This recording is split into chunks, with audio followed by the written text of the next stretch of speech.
প্রথমেই বলি গলা ভাঙা, তাই তোমরা কিছু মনে করো না আমার ভয়েস ওভারটা শুনে। আমার মেকআপ আর স্কিন কেয়ারের থাকটা অনেকদিন হয়ে অগোছালো হয়েছিল, আর এই ঠান্ডার মধ্যে উঠে ইচ্ছাও করছিল না যে স্কিন কেয়ার আর মেকআপের থাকটা একটু গুছাই।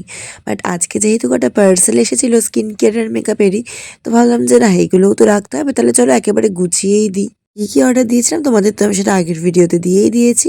তো যাই হোক, আরো পার্সেল আসা বাকি রয়েছে, কারণ সামনে তো আমার বার্থডে, তাই রিস্টক তো করতেই হবে। আর এমনি আমি রিস্টক করতাম, সে বার্থডে থাকা না থাক, কারণ কিছু শেষ হয়ে গেলে তো সেটা তো আবার কিনতেই হয়। আর 1-1.5 বছর স্কিন কেয়ার করে যা বুঝলাম, অনেক দামি দামি প্রোডাক্ট মেখে তোমার কিচ্ছু হবে না যদি না তুমি ভেতর থেকে হাইড্রেট থাকো, যদি না তুমি পরিষ্কার পরিচ্ছন্ন থাকো। যতদিন না তুমি পরিষ্কার পরিচ্ছন্ন আর ভেতর থেকে হাইড্রেটেড না থাকবে, ততদিন তোমার স্কিন বা তোমার মুখের কিছুই হবে না।